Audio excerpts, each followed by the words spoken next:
Hi dreamers, welcome back to the world of Tana Dreams. Today I'll be doing another art style challenge, which will be the 5 anime style challenge.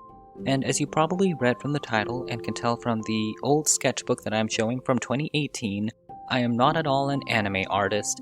My art style is really influenced by Western and European styles such as Tintin, Peanuts, The Little Prince, and more.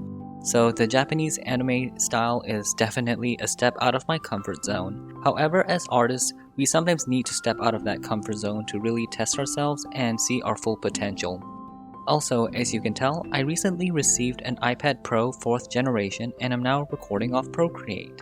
So if you notice that I was gone for a little while, that's because I was teaching myself Procreate. The character I'll be drawing will be my Mushroom Prince. A little background on him: he's a character from my Tana Dreams comic series. He is the protector of the Mushroom Kingdom and must think of a way to stop the Goblin clan from devouring his mushroom people. The link to my comic series will be in the description. Now without further ado, here is the 5 anime style challenge. The first style I'm showing is referenced from 1960s anime such as Astro Boy and Cyborg 009. I'm not sure if there's an actual term for 60s anime. I personally call it psychedelic anime as it comes from the psychedelic era and I still get those vibes even with black and white. I'm going to say right now that this was the only recording where I only used Procreate's screen recording tool. I was stoked when I found out about this feature, but unfortunately I found out it doesn't really record in high quality. I do like that it cuts out all the zooming to make the speed paint more appealing. Just know that the other recordings will have another iPad recording as well. Anyways, what I really enjoyed about this style is that you can push some of the proportions and features to cartoonish standards and it would still feel true to the 1960s anime style.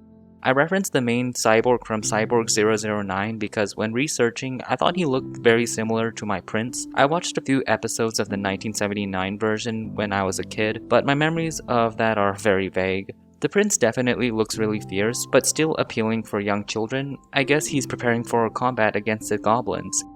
I finished off by merging the layers, doing a little liquefying, and turning the hue down so that the prince will be black and white to keep that aesthetic. I was pretty happy with how he turned out. I thought it actually turned out pretty neat.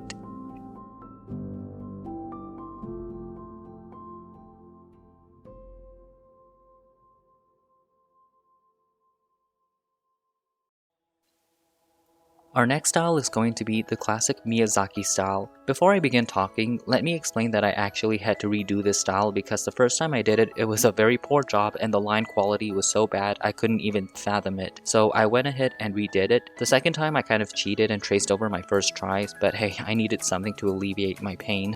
Now onto the classic Studio Ghibli-Miyazaki style. Oh my gosh, let me just say that Miyazaki has been such a huge inspiration for me.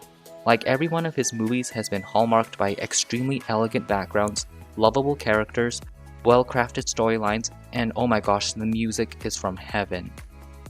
I would say that the characters are simplistic in design, but they leave that classic recognizable feeling onto you that lets you know that you're in for a treat. In general, anime is known to stick closer to human anatomy. It's mainly the hair and the face that makes a style really anime.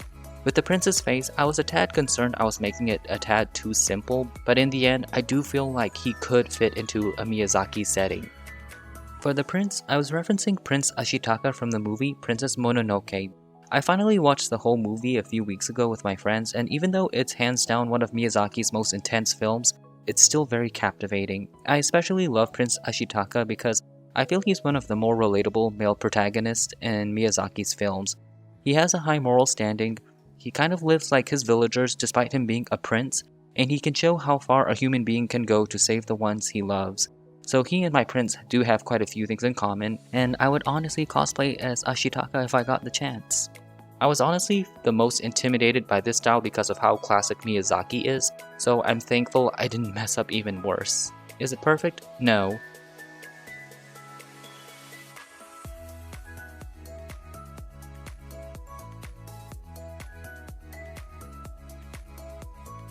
The next style is going to be a broader genre. We are now shifting into the shonen style. Shonen basically means that the anime or manga is targeted towards younger males. You can definitely notice that the characters look bolder, stronger, edgier, and have more action-packed storylines. Therefore, I enjoy this style very much for obvious reasons. A few shonen animes I can think off the top of my head are Pokemon, Yu-Gi-Oh!, Inuyasha, Naruto, Death Note, and One Punch Man. If the list kind of sounds generic, I will admit now that I actually don't watch anime very often. It's more of an occasional treat for me, but I still enjoy it very much. Part of the reason could be that in the United States, most art schools and animation studios strongly frown upon having anime in your portfolio, so I try to steer my direction more towards European and Western styles. Honestly, I think that's a bit of a shame because drawing anime isn't really a bad thing if you're passionate about it. As long as you can adapt to other styles, you should be able to enjoy drawing what you love. Plus, having the ability to draw anime can come in handy if the animation you're working on is anime inspired. Teen Titans 2003 to 2006 comes to mind. But anyways, back to the drawing. I kind of struggled with the pose, as you can tell. I couldn't really decide on his hands. I was making the pose up as I was going. I used Yami Yugi and Inuyasha as references for the face and the hair. Yes, the hair was a bit tricky. I usually draw my prints with soft fluffy hair, but to keep that shonen motif going, I had to make the ends very sharp and pointed. I was worried he was looking a bit too stiff, so I did a bit of liquefying at the end to curve his body out a bit.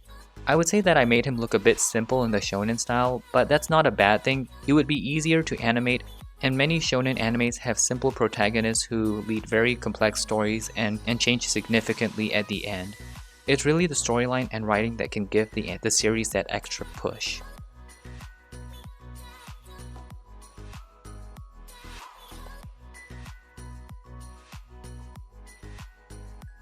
Now, we're kind of making a 180 with the shoujo style. I think you guessed it, but the shoujo style is an anime or manga whose target audience is younger females. The characters usually have a softer, more delicate look for sure, and you can see more romance and slice-of-life stories in shoujo anime. A few shoujo animes from the top of my head are Sailor Moon, Etsumanga Daioh, My Hero Academia, Ouran Coast Club, and there are a lot more. What I really enjoyed about this style is that I had a bit of a challenge of making my prince look strong and masculine, yet have a very delicate and sensitive side as well. I think that adds more depth to his character. He can be both a bold, fierce warrior and a romantic at the same time. Does he have a love interest in my story? Well, again, my comic series is in the description if you want to see.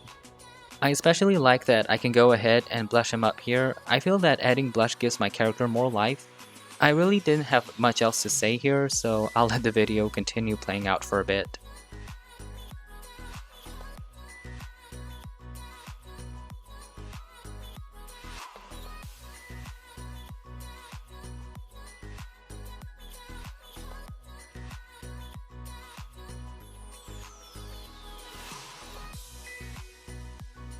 Spoiler alert, this was actually my favorite of all the versions I made of my prints for all the reasons I mentioned before. I think that I like that there is a lot more story and emotion in the piece here, and it feels more alive too. Please let me know what you guys think.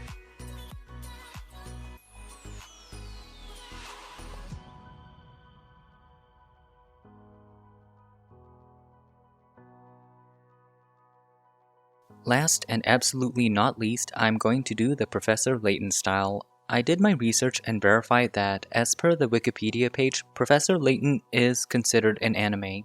If any of you didn't know this, in my last style challenge, I actually tried this style and I did such a terrible job that I really needed a second go at this. So here we are now.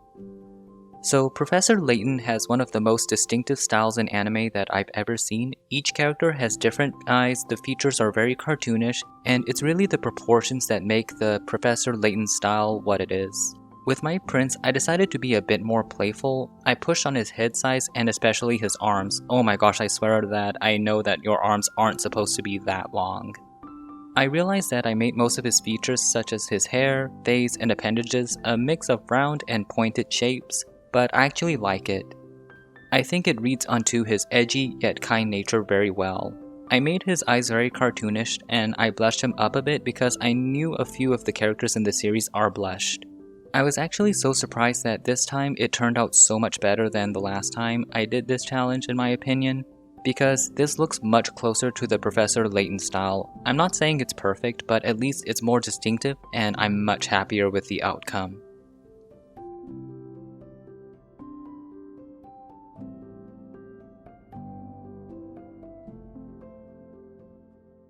There we have it, the 5 anime style challenge. I thought that this was really fun, and I was so happy to revisit styles that I thought I didn't do well in the past but hopefully improved on. Please let me know which styles you like the best. Again, I know depending on your setting, you may have to avoid having anime in your portfolios, but as an artist, it's good to adapt to the situation and be able to do the style if needed. Thank you so much for watching. I really hope you enjoyed the video. It would make my dreams come true if you like and subscribe. On this channel, you will mostly see art videos, but I am also a comic artist on Webtoons and Tapastic. Please see my comic links in the description, and one of these days, I might animate something.